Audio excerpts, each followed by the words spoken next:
做拔丝苹果关键之一在于调这个脆皮糊浆上，标准的比例打在咱们屏幕上方，大家可以留意观看。充分的搅匀啊，不能有这个面疙瘩。搅匀之后呢，咱们放在一旁静止醒发20分钟。这个时候呢，咱们来切苹果，切成条状。脆皮糊浆呢，经过20分钟的醒发，表面呢有一层均匀的小泡孔。现在呢，倒入食用油，给它搅拌均匀。切好的苹果条，放少许的面粉，给它拍粉。起锅烧油，油温呢升至5成热。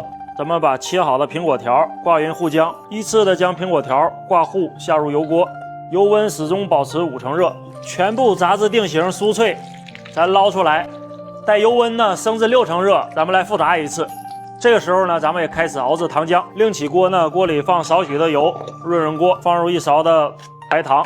给它熬至香油色，这时候呢就可以关火了。好，到拔丝的状态，放入苹果，让那个糖浆呢均匀的裹上苹果，出锅装盘。